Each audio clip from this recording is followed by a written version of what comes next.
Welcome, everyone. My name is Darren Cambridge. I'm the Director of Policy Research and Development at the National Council of Teachers of English, connecting to you from my home in Washington, D.C.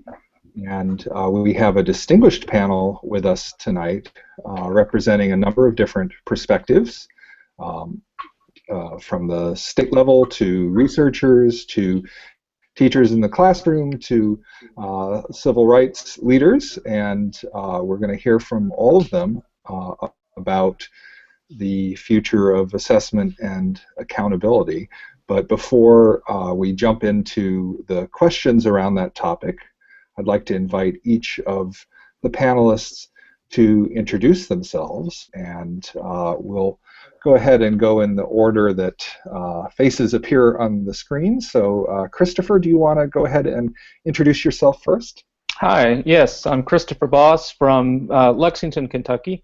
I teach English at Western Hills High School in Frankfort, where I teach juniors and seniors and dual credit. Great, thank you very much, Christopher. Eddie? I'm Eddie Mullins, and I also live in Lexington, Kentucky. I teach high school at Laurence, Dunbar, sophomores, and AP Lit. Thank you. Janel George from the NAACP Legal Defense Fund. We are working now to get her voice working, so when we do get that going, if we do, I'll invite her to introduce herself. If not, she'll be sharing her thoughts via the chat, and we'll read those out so that everybody can hear what she has to say about the different topics that we are discussing tonight. Mya, you want to go next? Sure. So my name is Mya Poe. I'm on the faculty at Northeastern University. My PhD is in composition and rhetoric, and my interest is in writing assessment, particularly issues related to fairness, and I also study writing across the curriculum. Great, thanks, Mya. And Rose, you're next. Hi, my name is Rose Colby, and I'm a competency education specialist. I'm working in reference to the discussion this evening. I think my role as the competency education consultant with the New Hampshire Department of Education speaks to our state has developed a new accountability system that's based on multiple and varied assessments of student learning rather than the belief that student learning is measured by one test on a single day. Terrific. Thank you, Rose. So as you see, we have a nice range of perspectives, and this panel will run up until about 9 o'clock Eastern Time, and then we invite you to switch over to a second panel, which will be include Mya and a number of other writing assessment experts that are NCT and 4Cs members that will be sharing their work on ethics of writing assessment. So we'll hear some about that over the next hour, but much more in the hour following our conversation. So prior to the conversation, I shared with the panel a set of questions for discussion, and so we're going to talk through those questions. And the first question then has to do with setting the context. So we obviously in K-12 education have been doing assessment at a national level and state levels in a pretty big way through testing over the last 15 years or so. And so we have an existing accountability system, and I think it's important to start a conversation by saying, well, what is that for? What is the problem we're trying to solve with large-scale assessment in K-12? Why did we put this kind of system in place? What were the purposes? And if we got to the place we wanted to be, that this assessment system is trying to enable us to get, what would that look like? What would an educational assessment that gets us to a place where we're really supporting movement towards equity look like? So we'll select that question, and I'm going to open it up to whoever would like to kick us off in that discussion. And why are we doing this assessment on a state or national scale? And what would it look like if we're doing it really well?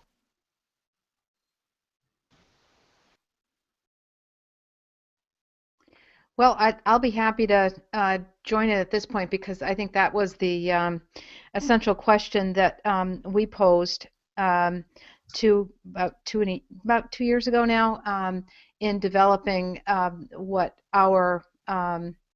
we call our Accountability 2.0 system looks like in our state. And it's a theory of action that is actually based on what good teaching and learning is all about.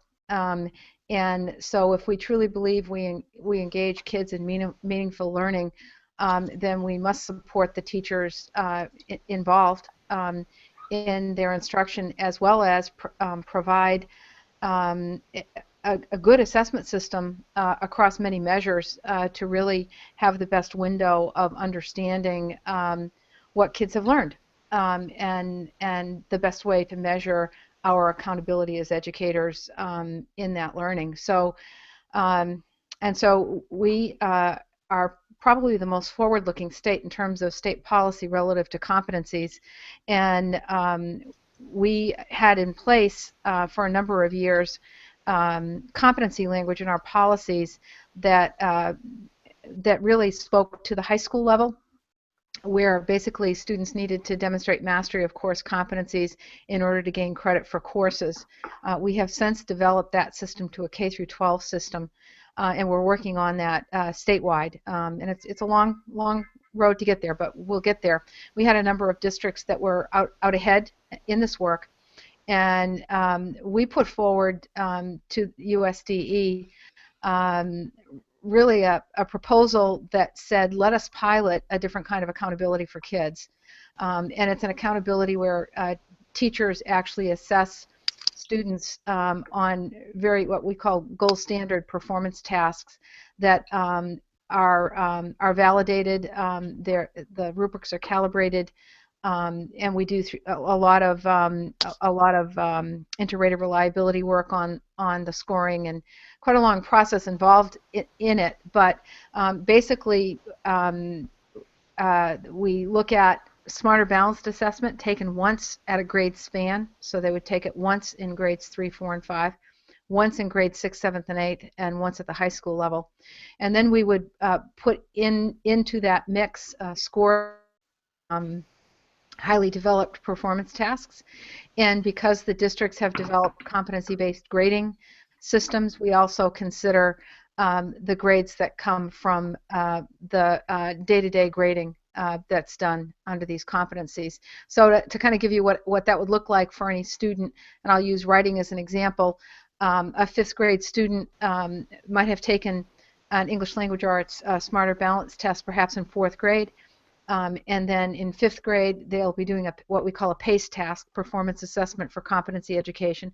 They'll take a writing PACE task in 5th grade, and in addition to that, all of the grades that the student has earned in writing that's been entered under the writing competency would also be considered in determining the student's annual proficiency in writing. The same would hold true for math and science. Science is assessed in grades 4, 8, and 11. So we began that system this year as our first year of a 2-year pilot. And I think the further we are into this, the more we're convinced that this is what Accountability 2.0 should look like. These kids were engaged in these tasks. They were not on-demand tasks. They were tasks that were embedded in their local curriculum. The kids, in fact, didn't even know they were being assessed because it was part of their regular work. And I think it lent a lot to taking the stress off teachers around high-stakes testing and getting kids ready for a test and then administering a test. It really normalized the experience of assessment for kids and for teachers. And we're in year 2 and developing it further with hopefully adding a second task to the one that's given in the spring and bringing more school districts on into the process. So the issue of equity was one that did come up very strongly when we started out. We got permission to do the pilot work last November, and the tasks were actually administered in the same smarter balanced window of time. And the feds pressed pretty hard around equity issues, and we actually we had to pay attention to it, of course, but we found that it was easier to guarantee and assure equity in the process of doing these tasks, because most of the kids where you have concerns with around equity they have a lot of accommodations in place for them. And the accommodations are actually easier to put in place in day-to-day school than they are in an artificial testing situation where all kids sit down to take a test at the same time. So I think we anticipated a little bit more difficulty in making sure we met the letter of and intent of the regs around equity, but when we actually had the kids doing these assessments, we didn't run into the problems that that the feds actually thought we would. So here's a problem with large-scale assessment, then just reflecting on what you were just saying, and that is that I like that assessment idea being more embedded in day-to-day instruction, so it's more authentic in that way. Right. I think that from a teaching perspective, just thinking about my kids every day, if that's the case, then, and we're interested in equity, I've got lots of students who miss quite a bit, and I'm not sure that, you know, doing makeup work is going to be the same as being there every day of instruction, which would then lead to a good assessment. Mm-hmm. I have to say that didn't pose a problem for us in the work that we did. I also have to tell you that our profile in New Hampshire is quite different than urban areas where there's a high level of diversity amongst the students' population. So we may not have the challenges around some of these issues that urban areas or more diverse populations would face. But yes, I would have to say the same indirectly. If you look at a large-scale mass assessment, you run against the same thing. You're going to be giving a test on a particular day, and because kids perhaps have been absent or have missed instruction for one reason or another, they're not ready to take the test, but they have to take the test. So in a classroom setting, you know, the best practices around teaching and learning is that students come to the table for summative assessment when formative assessment has informed the teacher that they're ready for it. So right, can I just jump in here? I think the thing that we're all trying to get at is that the goal of testing is to try to get an accurate representation of what students can know or can do. yes. I want to think about this, though, that the history of testing tells us that tests were not designed initially with equity in mind. Instead, they were construct-based, so they're focused on what it is we're testing, not necessarily who was being tested. Right. But I think if we're going to change the terms about equity, and accountability will ask equitable to whom and accountable to whom. You know, I'm thinking about today some of the work that's being done in measurement, where they're looking at issues like cultural validity, like how do different kinds of students come to test, what kind of messages, kind of apparatus are they coming with. Also issues of universal design, and it gets to some of the issues around access, particularly informed by the ADA, and the feds have been very good about this, the Office for Civil Rights, considering issues about about access. But also in my own work, I've been particularly interested in disparate impact, and is the ways is equity being equitable to communities and thinking about the consequences of testing downstream. You know, we make a lot of promises about what tests can do, but do they actually really do those things or not? And I think that's part of what we think of when we think about equity, because equity is ultimately about social justice, and that's a piece that's often left off the table. Good So point. let's get into that a little bit, because I think we've jumped into some really meaty issues about how you do measurement and how you do it well at a large scale, and how perhaps you can do it better than we do it now. But why do it at all? Why do we need this kind of large scale assessment in our educational system? What purpose does that serve? Why couldn't we just drop the whole thing and concentrate on the kind of formative assessment practices that that folks like Eddie and Chris are likely doing in their classroom every day?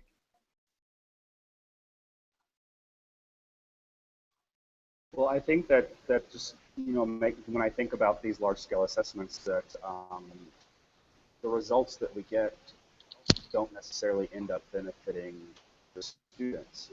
It's about school reputation and politics and bureaucracy and all those things, and when the results don't look good, instead of figuring out how we can teach those students more successfully, what ends up happening is we get a whole new group of kids that are tested the following year, and the kids whose results we have from the previous year, they've moved on, and we never follow up with the results of the accountability test. So look, I want to pause for a moment.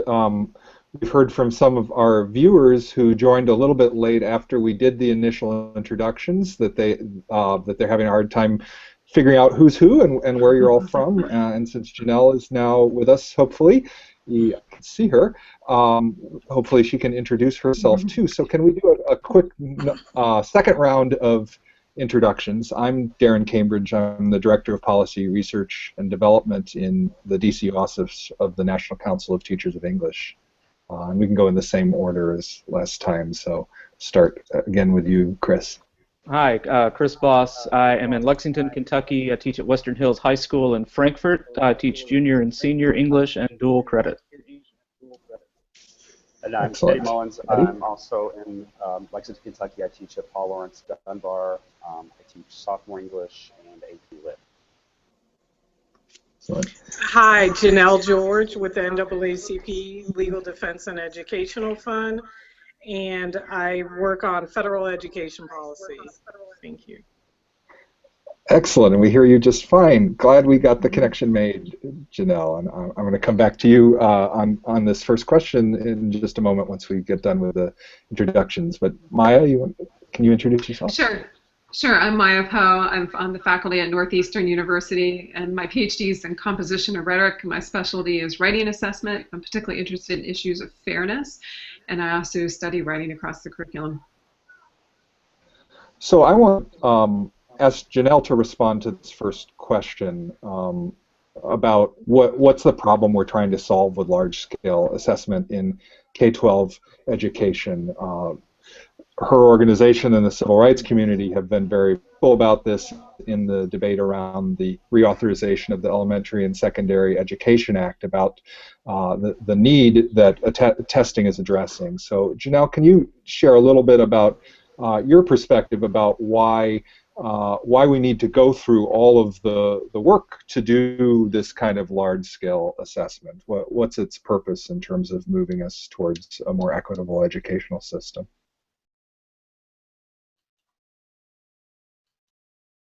And I think if you're speaking, Janel, you're muted. Yeah. Okay, thanks, Darren, and thanks for including the Legal Defense Fund in this conversation. For LDF, which is the legal organization founded by Thurgood Marshall, advocating for equity has been an overarching part of our mission. We litigated the Brown versus Board of Education case, which invalidated racial apartheid in our nation's public schools. And our mission is really focused on identifying, addressing, and remedying educational inequities. And so we see testing as a mechanism to yield data.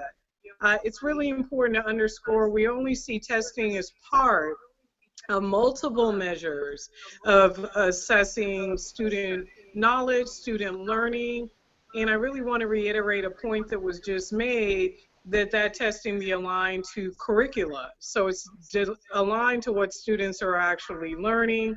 We're talking about quality assessments that, again, are part of multiple measures of student learning that are designed to yield data to inform interventions and services, supports for educators as well as students, not the sanctions of No Child Left Behind.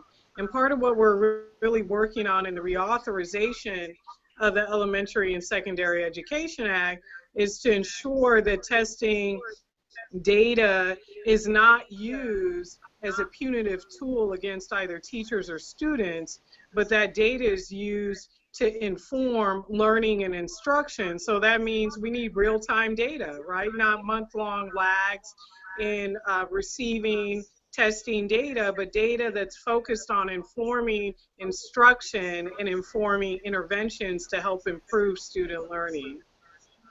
Yes, if I can just jump in here, one thing, I think what Janel has said and what Eddie said also was like, if we're going to test, we better have something that we can actually do with it. So often test scores come too late, parents don't know what to do with them, teachers don't get to use them. It's all a problem. Is my sound okay, Darren? Yeah, you're great. Okay, so the other issue that always concerns me about testing, you say, why do we test and what should we be doing, is I'm always very concerned about the misalignment of test with standards, which so often happens. In my opinion, this is a product liability issue that with this, actually the product is actually doing harm when it's not aligned with standards because it's not giving us accurate measurement and it's not at all improving instruction.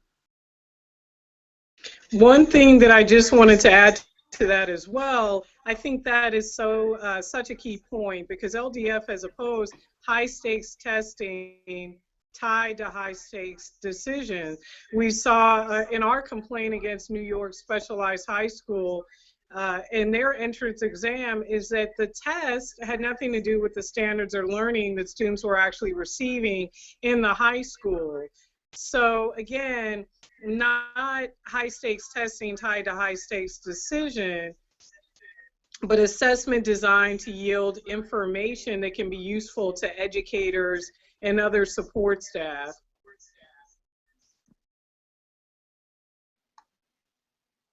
Great. So I think we've come fairly quickly to some shared understanding of what a system of assessment at the large scale ought to do. How we do it is the next question, and Rose has done a great job of introducing some ideas about that. But before we get to specific techniques, let's talk a little bit about what are some of the principles that should guide how we assess student learning. A couple of those have come up already. Right? It should be as close to real time as possible, for example. So what are some of the other characteristics we want to see in an assessment system that really would help us ensure that it's fair, that it leads to improvement, that it moves us in the direction of equity? I think so often we're trying to measure what students know based on expectations for a certain grade level. And what's really difficult is when students aren't at that grade level, but we're still measuring them by the expectations. And so if there has been growth or progress since the previous year or the previous assessment, then that doesn't seem to be honored a lot of time. So maybe a student went from 3rd grade reading level to a 5th grade reading level, but the accountability doesn't really matter because they're not at 8th grade where they're supposed to be. So I think a principle that would be important would be a growth mindset and success and progress that students have.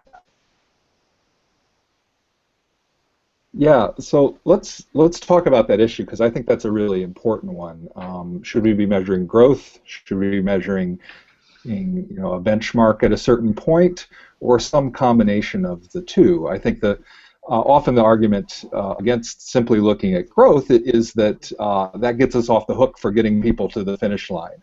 That ultimately we ought to be responsible all students to come out of our system prepared for higher education, prepared for a career. So we may have moved them a lot, but if they're ultimately not at that point where they're truly ready by the end, then maybe we haven't done our job. On the other hand, there are a lot of contextual factors that are outside of our control as people within the educational system. So what does that balance look like? How do we negotiate that potential conflict? I think I'd like to speak to that. In a competency-based setting, I think we design it to actually confront and design around those exact pieces. So if you consider that we have defined very fixed grade level buckets of content, right? And kids have to move from bucket to bucket, grade level to grade level. Ready or not, they get dumped into the next bucket, and that's why we have difficulties for teachers to really teach across these performance levels that kids have in their classes. But if we look at a true competency-based system, what you do basically is you lift the standards up out of grade levels, and it creates a learning progression. So you have a progression of learning that takes place. It's not time-based, but it's in a progression. And oftentimes, what we know of cognitive science is that kids don't learn at even paces, right?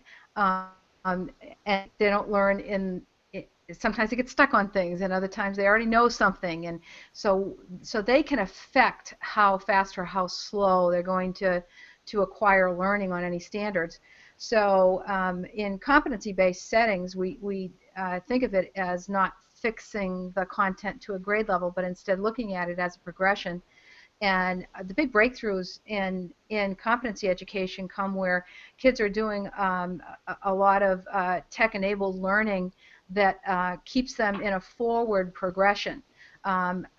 Approaching curriculum in a fixed curriculum way means that kids who aren't ready for the fourth grade curriculum enter it, ready or not, and the school district is continually dealing with deficit learning. They haven't met that fixed standard, and so they have to go back into relearning, and the kids aren't making forward progress through their learning because it's this artificially fixed bucket of learning that they have to go through each year. So a competency-based system that truly is paced to the student's pace of learning requires the same high level of performance on the standards to meet those competencies that are defined, actually is a better way of pulling best practice around curriculum instruction and assessment together.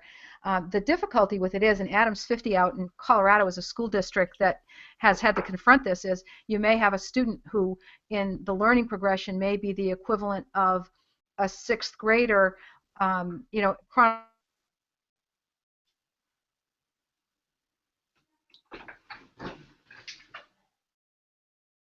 take the sixth grade test. So that's the real problem when you're looking at kids taking a test. The test is fixed to a chronological age and grade level. It's not fixed to the level of learning that the student is on.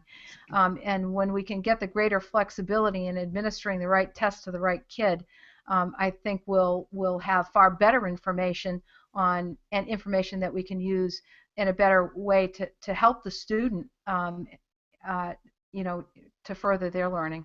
I would concur with Rose here. I mean, I think there's some problems with competency-based learning for the college level, but the thing I think we're on the same page here, Darren, is like when you have lots and little finish lines, then you actually impede growth, is what has happened, because students end up in these loops where they have to retake and they're not moving forward.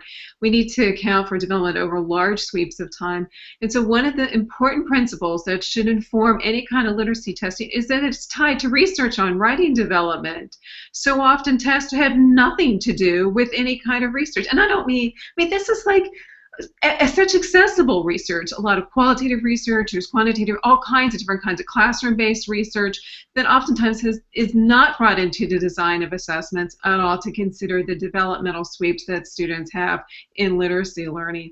The other thing I think that should be a principle of any kind of literacy testing is we must make a commitment to just aggregate the test results. It is unacceptable, I see over and over again at the college level, where test results are reported as everybody's the same. I want to see disaggregation for different groups with good explanations of who's in those populations. Let me give you a specific example that's relevant to Christopher and Eddie, because I grew up in Cincinnati, and Cincinnati Appalachian people are considered a subpopulation who is a protected subclass. So if you're reporting test results in the city of Cincinnati, you would want to understand something about how Appalachian students do within that system.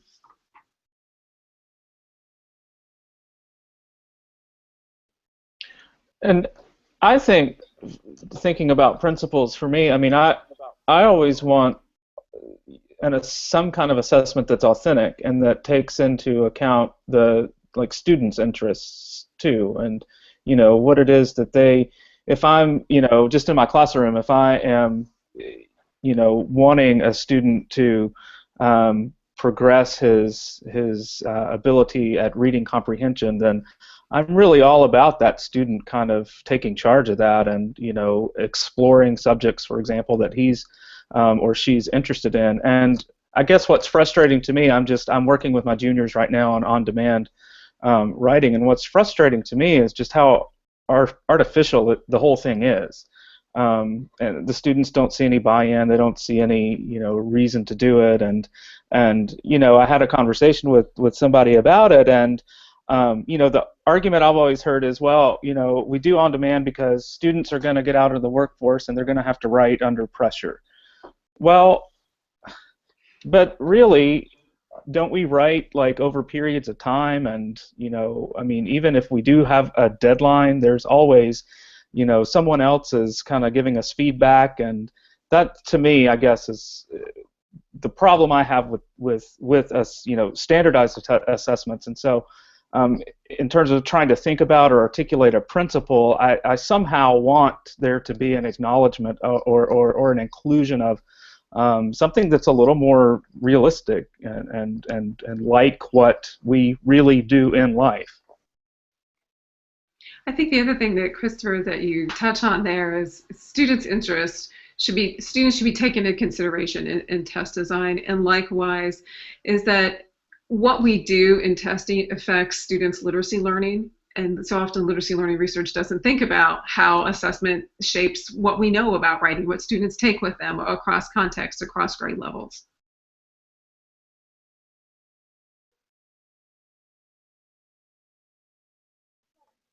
I want to follow up on your earlier comment about having the assessment reflect research on how people learn to write. Can you give an example of a research finding that that isn't well reflected in current writing assessments that are used on a large scale, and how that might be addressed differently if we were paying attention to that research?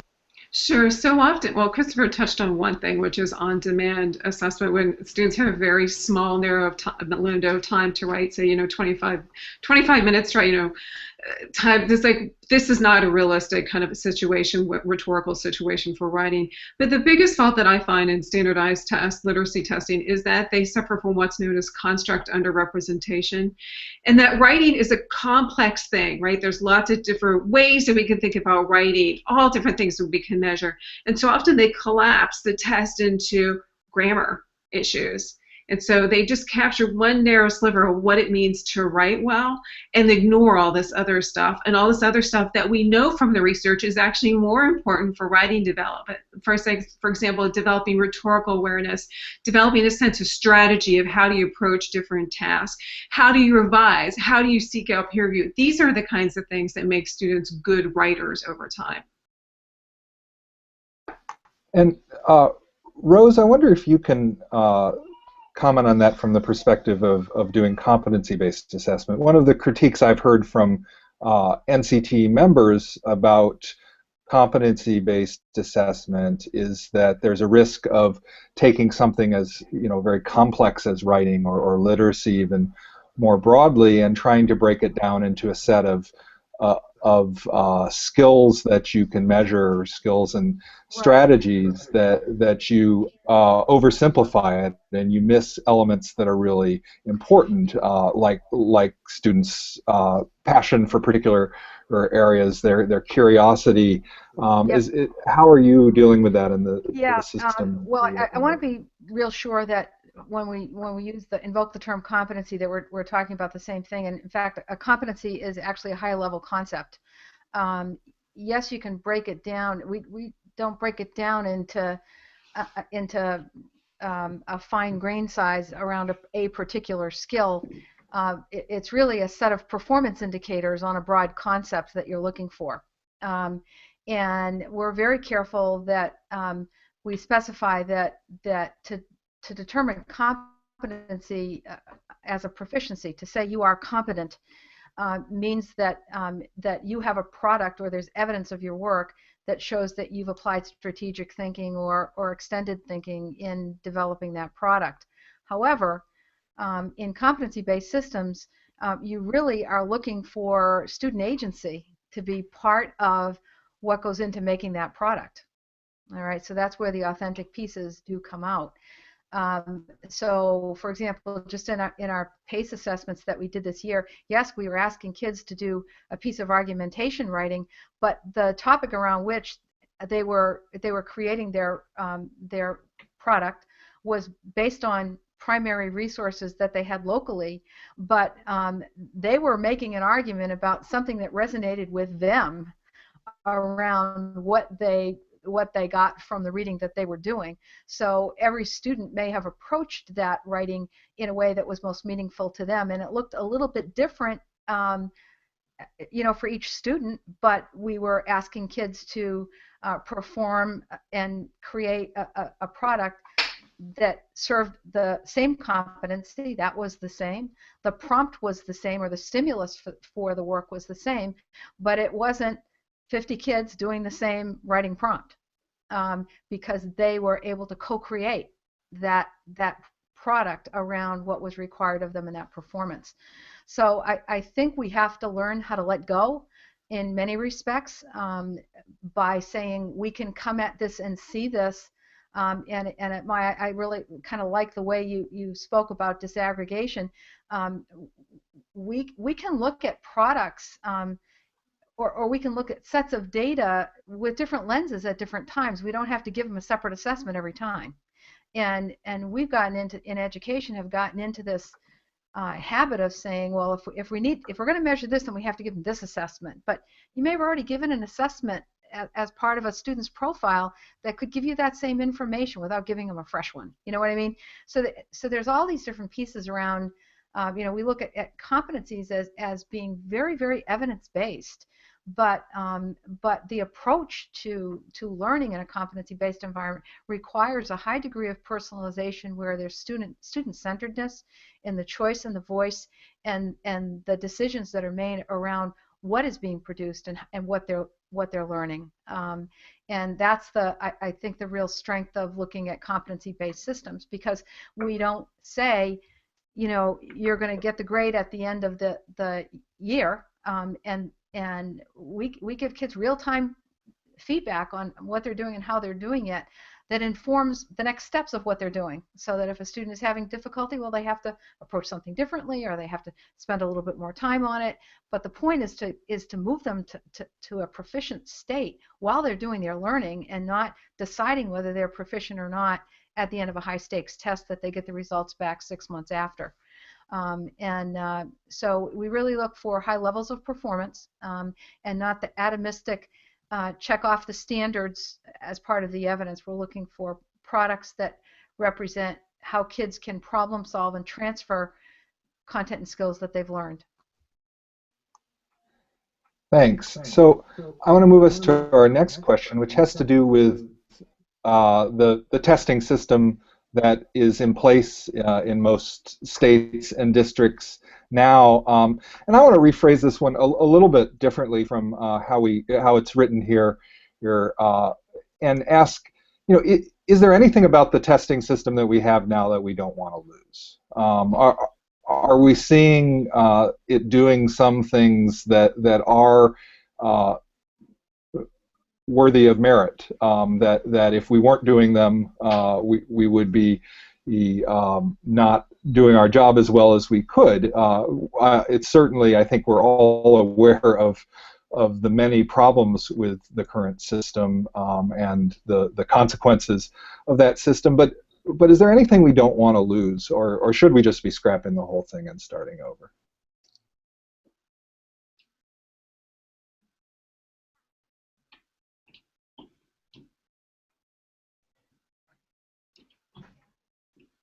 I'll jump in here and say one thing. I think that for me, pretty much a lot of it could just be scrapped. If there's anything that should be saved, it is this idea, not necessarily it's been actually done, in that we're going to look at how different groups of students perform on tests and attempt to tie some kind of social justice outcome to that. In actuality, that's not what has happened with standardized testing, but there was a lot of talk about that at the beginning, back in 2000. Yeah, So that's certainly. I think that that. genuinely was the intention. I mean, I've spending a lot of time over the last couple of years working with policymakers, some of whom were involved in developing that system, some of whom are pretty invested in it. I think there is really a good faith intention of trying to measure things so that we know where we need to do better. Now that I'm sorry, I have a 3-year-old trying to break down the door into my room. We have a there is I think a strong intention towards using these to measure, to say where are we not doing a good job and where do we need to do better. It's not always working very well, but I think the argument that we continue to need some kind of mechanism to help us understand that is a hard one to argue against, even if you can point to numerous flaws in the way that we're doing it now. I know, Janel, do you want to say anything about that? Because I think you're one of the people I've heard articulate that point most clearly in the policy debate over the last couple of years in DC. Well, there is usefulness in measuring student learning. The problem with the existing assessments is they're not doing that. When you have the lack of alignment to curricula, to standards, to what students are learning, as was mentioned before, on a day-to-day basis, there's such a disconnect that the data is not always useful. I think another real huge concern is what has been done with the data post No Child Left Behind. So penalizing teachers, penalizing districts, penalizing students has had such horrific consequences, frankly. Students have been pushed out of school through punitive disciplinary practices in order to boost test scores. Students are encouraged to not participate in testing. That's why we ended up with some of the testing participation requirements under No Child Left Behind. When you have sanctions that are so punitive, that again are not aligned with what students are actually learning, not promoting student growth, not used as part of multiple measures, it really ends up doing more harm than good. So it's about having quality assessments that are aligned to curriculum to yield data on student growth, but it's also really about what do we do with the data that's yielded. First of all, is the data yielded in real time? Is it able to inform interventions and instruction? And again, is this data used to facilitate supports for students? Yeah, I think that use of data is, of course, a crucial issue, and the question is, we don't want punitive consequences associated. On the other hand, there needs to be some kind of impetus to act, right? There, part of accountability is, if we see a problem, we need to do something about it. So how do we balance that need to not be too coercive, but at the same time to have some way to say, if we see a problem, there's a responsibility to do something about it. And I think this is one concern with opting out. When we have groups of students who are opting out of assessments, we're losing valuable data, so we're not getting a full comprehensive picture of how students are doing. And again, this is not in any way to say that these assessments that we currently have are the highest quality. We definitely need to improve the quality of assessments, but the issues with the quality should not undermine the actual intent. It was just pointed out, there is a good intent in yielding data and holding schools and districts accountable for ensuring that all students learn and that all students achieve. Yes, there should be improvement in the mechanisms and tools in the actual assessments, but we need student participation to help yield that data. Let me interject here and say, yeah, I think in order to also to get quality data, as Janel was talking about, it would be better if we tested less, better aligned test less, because ultimately if we're over testing and students leading to student disengagement with education, we're actually doing harm. We have a generation of students, the high stakes testing generation, who, I think about the kind of psychological harm that's been done to so many students through this kind of work. And I feel a lot of optimism when I think about alternative assessments, either portfolios or project-based learning and so on. But I think one of the lessons for us to remind ourselves is that alternative assessments have not always yielded more equitable outcomes.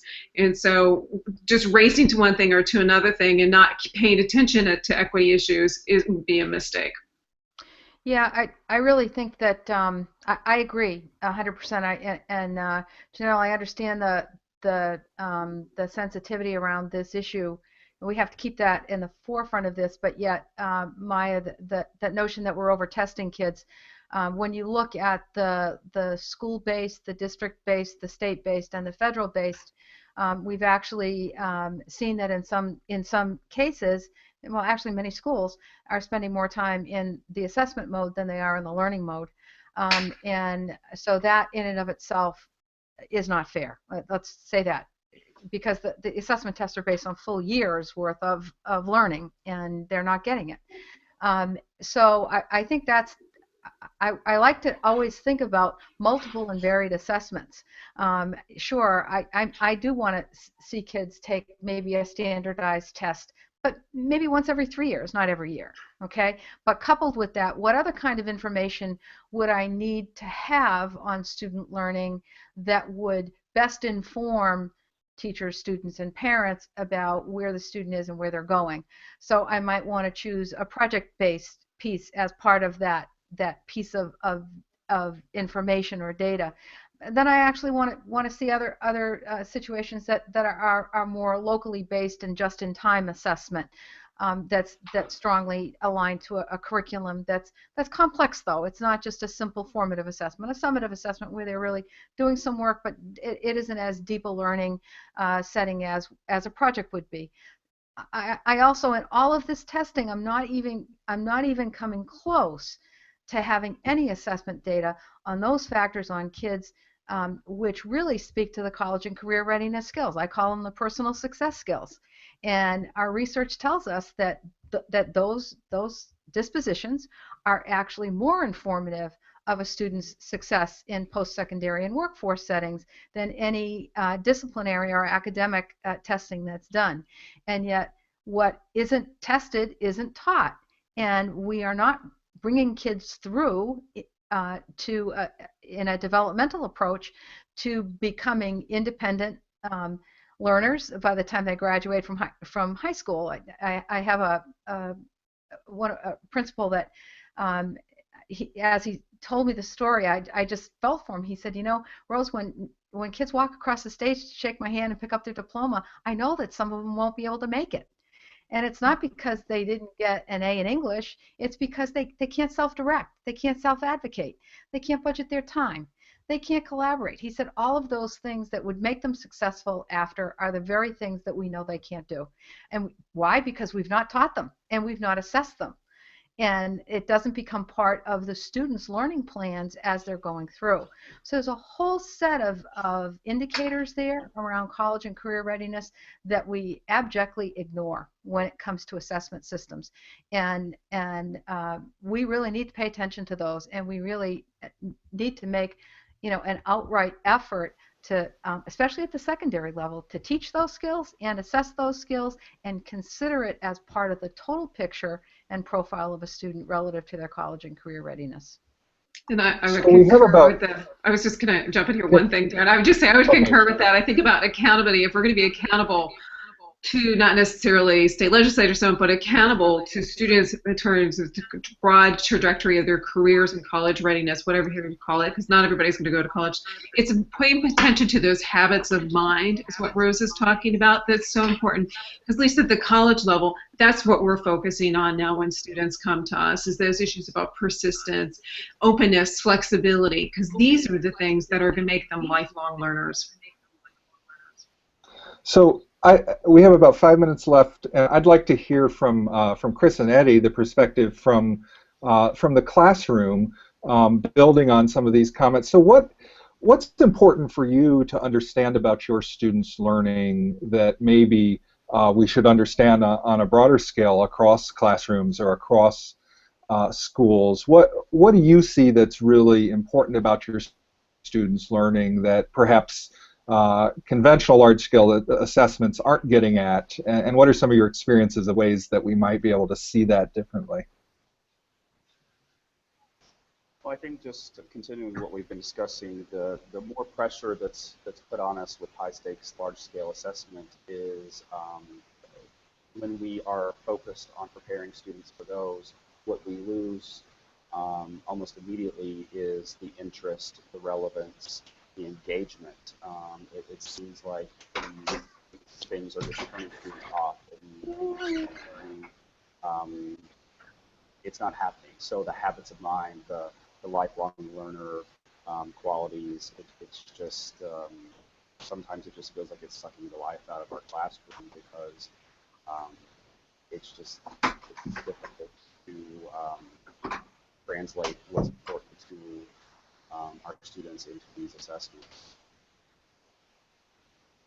And to me, I mean, you know, one of the questions that you had forwarded, you know, what are the side effects? This was number 3. What are the side effects that we should try to mitigate with standardized tests? And I just think that sometimes the life just gets sucked out of the room when we're focused so much on testing, or when we're, as you know, we have to make a living, right? And I kind of want to eat next week, right? So, you know, you've got this certain sense of you've got to make all these people happy with these pressure on me, and it kind of kills kills my own kind of curiosity, even to where I just feel like, you know, I've just got to prep these kids and prep these kids and prep these kids and prep these kids and move on.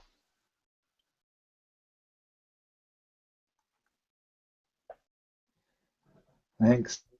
So I think what I'm hearing here is that we're really at the very beginning of a discussion rather than the end of one, even though we're out of our time for tonight. That we've got perhaps more of a shared understanding across the different perspectives that I would have thought about some of the basic principles about where we need to go and what the limitations are of the existing practices. But it's going to take people coming together across different experiences and different kinds of expertise to really think creatively about how do we re-architect the system, building on great pioneering work that, like Rose and her colleagues are doing in New Hampshire. So I hope that this will be the first of many discussions that we'll be able to participate in at NCT as an organization, as an organizer, convener of those conversations, and also working with other organizations and educators across the country. So thank you for helping us to get that conversation started, and we'll be sure to stay in touch with you, the panelists, and all of the viewers of this broadcast as we continue to explore those over the next year, so that when we get to the next round of ESEA authorization, hopefully we have a much richer, more creative set of policy options that we can move forward to really move to a system that meets the social justice goals that I think we're all invested in. So thanks very much.